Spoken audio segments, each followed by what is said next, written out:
Reddit pregunta: ¿qué es lo más insalubre que has visto hacer a alguien? Apagaron su tanque de oxígeno para que pudieran fumar. Eso sí que es dedicación. Había un cliente habitual en el casino que solía llegar en su scooter motorizado. Pedía constantemente Red Bull con vodka, fumaba cigarrillos sin filtro y jugaba simultáneamente en 3 máquinas de video póker durante maratones de 36 a 48 horas. Tenía un peso considerable, mostraba una actitud hostil hacia los demás y solo ordenaba comida del restaurante de pollo frito del lugar. Un día fui a despertarlo y, lamentablemente, había fallecido. Esa ha sido, sin duda, una de las situaciones más impactantes que he presenciado. Vi a un tipo que se tomaba 6 bebidas energéticas con un cigarrillo y lo llamaba desayuno mientras decía que dormir era una estafa. Estoy convencido de que sus órganos tienen un chat grupal para planear su escape. Una vez vi a un tipo rociándose pintura en aerosol en la boca para... Normalmente, cuando la gente hace eso, usa una tela para filtrar todo menos el gas, pero bueno, no lo hizo y le rociaron la boca con pintura negra. No recomiendo así de ninguna manera. Una vez estaba en la fila de un autoservicio detrás de una camioneta que se inclinaba visiblemente del lado del conductor. Por un momento, pensé que la suspensión iba a ceder. La persona al volante hizo un pedido inusual, pidió un aderezo ranch de tamaño mediano. El empleado, comprensiblemente confundido, le pidió que repitiera la orden, así que ella decidió gritar, un vaso mediano lleno de aderezo ranch. Después de recoger su pedido, se estacionó a un lado. Al pasar junto a ella al salir, la vi darle un gran mordisco a su hamburguesa, y luego tomar un sorbo del aderezo ranch como si fuera su bebida. Desde ese día, no he vuelto a probar el aderezo ranchero. Trabajo en obras. Este tipo compra 6 Coca-Colas, 6 cervezas y un paquete de 12 salchichas. Pausa matutina, 3 salchichas, 2 cocas. Almuerzo, 6 salchichas, 2 cocas. Después del descanso del mediodía, 3 salchichas, 2 cocas. Fin del día, 12 cervezas. Lo hizo durante años, todos los malditos días. Una vez presencié una situación muy impactante relacionada con la adicción a la comida. Vi a una persona comer tan rápidamente que ni siquiera había terminado de masticar cuando ya se llevaba más alimento a la boca. Al abrirla para dar otro mordisco, parte de la comida se le cayó. Luego empezó a empujar la comida con los dedos, incluso comprimiéndola un poco para poder masticarla mejor. Durante todo el tiempo temblaba visiblemente y respiraba con dificultad, resoplando entre bocados. Fue una escena realmente angustiante y difícil de olvidar. Mi madre luchó durante mucho tiempo con una fuerte dependencia a los medicamentos recetados. Falleció el 22 de febrero de este año, muy debilitada físicamente, después de pasar cerca de un año en un estado de gran deterioro, sin apenas alimentarse y con un nivel de conciencia muy bajo la mayor parte del tiempo. Uno de los momentos más difíciles que viví con ella ocurrió cuando estaba sentada al borde de la cama y, en medio de uno de sus episodios de somnolencia, se inclinó tanto hacia adelante que terminó con el rostro apoyado en las sábanas. La desperté con cuidado y, al incorporarse, algunos restos de pastillas parcialmente disueltas cayeron de su boca, que estaba muy reseca debido a sus problemas de salud. Antes de que pudiera reaccionar, ella comenzó a recoger en silencio los fragmentos que habían quedado en la cama y en el suelo, llevándoselos de nuevo a la boca. No dijo nada, parecía completamente centrada en recuperar esos restos. Fue una escena profundamente triste, que me impactó más de lo que imaginaba posible, incluso después de haber convivido con esta situación durante tanto tiempo. A pesar de todo lo vivido, ese fue, sin duda, uno de los momentos más dolorosos que presencié. Tener un bebé después de un incidente de violencia doméstica pensando que eso solucionaría la situación. Eso solo empeora las cosas. Una mala relación solo empeora después de un bebé, y nunca he visto una sola excepción. Durante mi adolescencia, tuve una relación muy problemática con el alcohol. Había periodos en los que pasaba días enteros sin comer, y una vez, tras haberme desmayado, desperté en casa y corrí al baño sintiéndome muy mal. Empecé a vomitar y, al abrir los ojos, vi que el inodoro estaba lleno de un líquido oscuro, con aspecto similar a los pozos de café. estaba por todas partes. No recordaba nada de lo que había hecho ese día, solo que seguía vomitando antes de poder limpiarme e irme a la cama.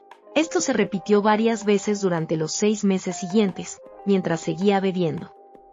Nunca fui al médico en ese momento. Años más tarde, cuando tenía 18, se lo mencioné a mi médico, y me dijo que probablemente había sufrido una lesión en el esófago que causó una hemorragia en el estómago. Como los síntomas habían desaparecido cuando dejé de beber, no consideró necesario hacer más estudios. Primera edición. Para quienes se preguntan, ¿dónde estaban tus padres?, debo decir que ellos también enfrentaban sus propias luchas con sustancias. Crecí en un ambiente muy complicado, y de muchas formas, simplemente seguí el ejemplo que veía a mi alrededor.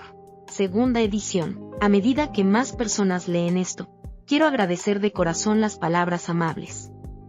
En ese entonces yo era solo una niña, y fue una etapa muy aterradora. Recordar que continué bebiendo, incluso después de esos episodios, sigue siendo algo doloroso.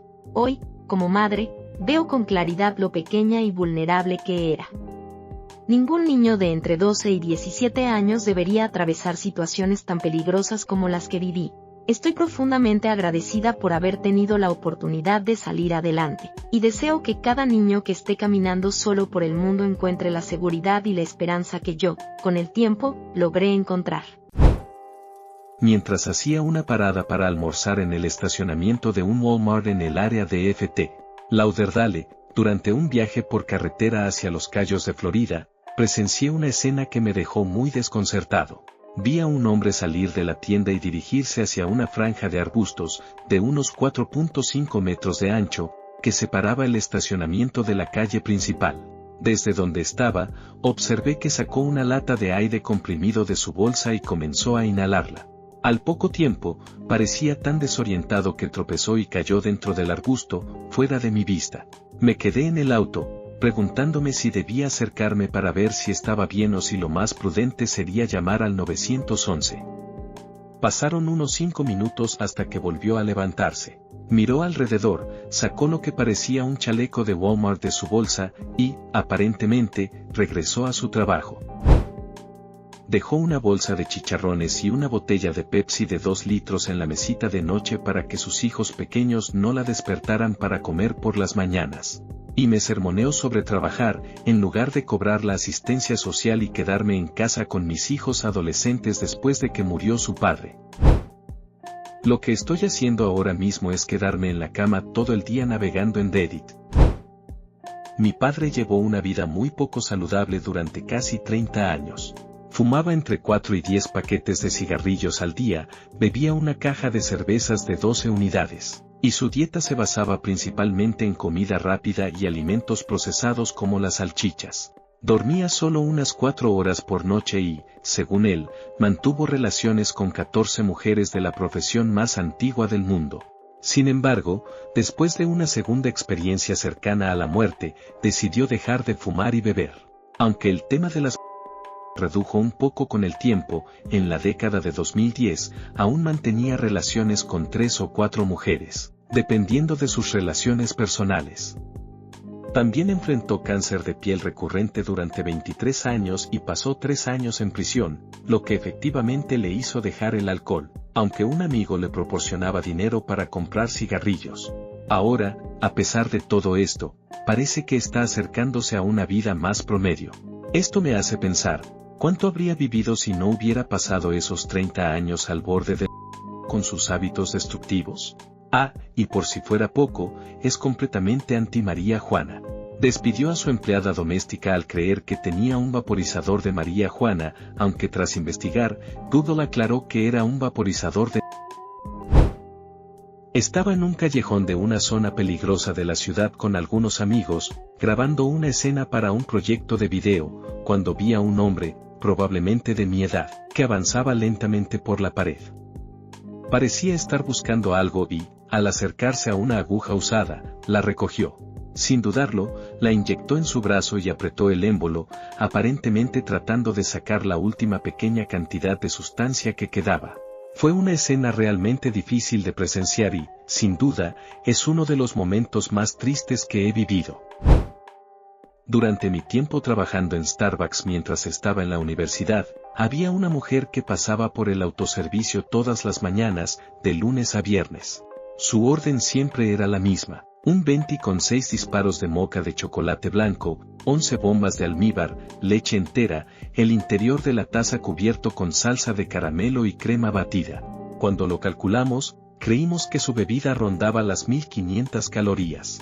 Edición: un amigo encontró una calculadora de calorías en el sitio de Starbucks y, en realidad, parece que estaba más cerca de las 600 calorías. No sé si los cálculos originales estaban equivocados o si las fórmulas del jarabe habían cambiado. También podría ser que ella pasara por allí varias veces al día, y solo la veía por la mañana. Sin embargo, las 1500 calorías todavía se me quedan grabadas en la memoria, aunque, en cualquier caso, no parecía ser la opción más saludable. Creo recordar que también comía pasteles, así que quizás eso influía. Mi memoria ya no es lo que era, pero esa imagen sigue en mi mente. Inyectarse mientras se dice que las vacunas son veneno. Una vez traté a un paciente que tenía una infección en una herida quirúrgica muy pequeña, que originalmente medía solo 1 centímetro de ancho. El hombre sabía que algo no estaba bien, pero no lo revisó hasta que ya no pudo permanecer más tiempo en una posición boca arriba. Cuando llegó al hospital, la infección había evolucionado a fascitis necrotizante, una bacteria carnívora que había empezado a destruir su piel, desde la mitad de los muslos hasta la mitad de la espalda. La situación era tan grave que, al ingresar al hospital, los médicos le dieron solo un 30% de posibilidades de sobrevivir. Nunca olvidaré el olor de esa infección. No diría que es lo peor que he visto, pero definitivamente es uno de los ejemplos más llamativos. Trabajé con una chica de unos 22 años durante un par de años, y me sorprendió mucho descubrir que había pasado más de 10 años tomando solo café y bebidas con cafeína, sin beber agua porque, según ella, no le gustaba. Con el tiempo, se quejaba con frecuencia de dolores de cabeza, de estómago, articulares, de sobrepeso, problemas oculares y otros malestares. La observé durante todo el tiempo que trabajé allí, y hacia los últimos 6 meses de estar en la empresa, noté que llevaba una jarra de agua de medio galón. Le pregunté por qué el cambio repentino. Me contó que había ido al médico y que le habían dado varios consejos para mejorar su salud, dejar la cafeína y adoptar una dieta más balanceada. Para cuando me fui, había perdido una cantidad significativa de peso y ya casi nunca se quejaba de los problemas que mencionaba antes. Otro caso que presencié fue el de una exnovia. Durante más de 10 años, consumió más de un paquete de refrescos Mountain Dew de 12 latas al día, y apenas tomaba agua. El médico le advirtió que su estómago se estaba dañando debido al exceso de azúcar y de refrescos. Lamentablemente, a pesar de la advertencia, no hizo un cambio en sus hábitos. Conocí a una persona que tenía la diabetes tan mal controlada que, a lo largo del tiempo, sufrió más de 6 cirugías para extirparle dedos, uno tras otro, y finalmente, parte de su pie. Ahora, sus muñones sustituyen lo que alguna vez fueron dedos, y continúa con problemas graves de movilidad. Para desplazarse, necesita zapatos especiales y un andador, pero en su mayoría prefiere no usarlos. A menudo duerme sentada en su sofá. Lo más impactante es que, a pesar de todo esto, sigue consumiendo dulces y comida rápida. Sus hijos adultos, aunque conscientes de su situación, le proporcionan todo lo que quiere, diciéndole que es independiente y si lo desea, lo tiene. 1 año y medio atrás, le hicieron un bypass cuádruple. Durante su recuperación en el hospital, algunas personas incluso le trajeron galletas y mermeladas. Es difícil de entender cómo, a pesar de las consecuencias tan graves, sigue con los mismos hábitos que la han llevado a esta situación. Tengo un amigo que solo come pizza de pepperoni en todas las comidas y bebe Pepsi Light. No ha bebido agua en 10 años. Una amiga mía llevó a su esposo al hospital porque gritaba porque tenía un dolor de cabeza terrible. Pensó que era algo serio por su comportamiento. El médico dijo que su esposo estaba muy deshidratado y le preguntó cuándo había sido la última vez que bebió agua. Dijo que al menos 2 años. Solo bebía Coca-Cola. Se enojó muchísimo con la factura del hospital, jaja. Soy un paramédico jubilado, y hace años recibimos una llamada sobre un joven de poco más de 20 años con síntomas cardíacos, que en nuestra área normalmente significaba molestias en el pecho relacionadas con el consumo de ciertas sustancias estimulantes. Llegamos a un pequeño edificio de apartamentos en muy malas condiciones y subimos al segundo piso. Nuestro paciente se acercó arrastrándose y, al vernos, exclamó: «Consíganme un sacerdote». Aunque algo en su reacción nos pareció exagerado, la situación atrajo la atención de todos los vecinos, así que lo llevamos a la ambulancia para evaluarlo con más tranquilidad. Al preguntarle por su historial médico, mencionó un término muy técnico que no escuchaba desde mis años de formación. En ese momento pensé, esto va en serio. Lo conectamos al monitor cardíaco y descubrimos que tenía fibrilación auricular, un ritmo irregular del corazón, con una frecuencia de unos 180 latidos por minuto, lo cual es bastante elevado. Le administramos un medicamento llamado amiodarona, junto con líquidos intravenosos, y respondió bien al tratamiento. Cuando le preguntamos qué estaba haciendo antes de que comenzaran los síntomas, nos compartió una historia que nos dejó completamente desconcertados a mi compañero y a mí. Nos contó que había estado ingresado varias veces esa misma semana por los mismos síntomas. La primera vez que salió del hospital, pidió consejos para evitar que le volviera a ocurrir. El médico le dio indicaciones generales: evitar sustancias estimulantes, limitar la cafeína, mantenerse hidratado, seguir una dieta equilibrada y hacer algo de actividad física. Al volver a casa, lo único que recordó fue beber mucha agua, así que terminó consumiendo cerca de 11 litros en un solo día. Esto le provocó un desequilibrio en los niveles de sodio, lo que lo llevó de nuevo al hospital. Después de esa segunda visita, preguntó nuevamente cómo prevenir el problema, y el médico, severamente ya confundido, le aclaró: no bebas 3 galones de agua. Esta vez, interpretó que no debía beber nada.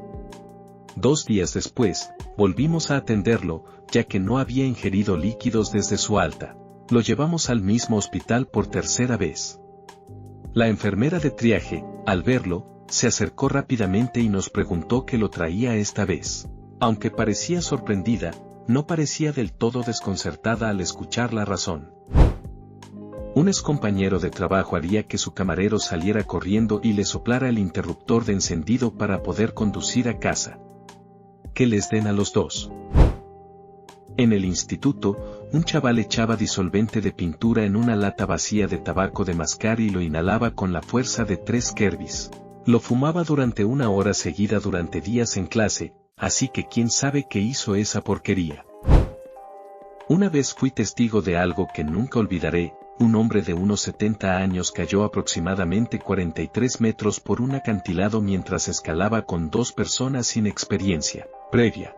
Tuve que trepar hasta donde él estaba, mantener la calma de sus acompañantes y permanecer allí durante 8 horas, asegurándome de que él permaneciera consciente y que los demás estuvieran a salvo, mientras los equipos de rescate trabajaban para llegar hasta nosotros. Sufrió lesiones muy graves, incluida una fractura de cráneo. Lo más sorprendente es que logró sobrevivir.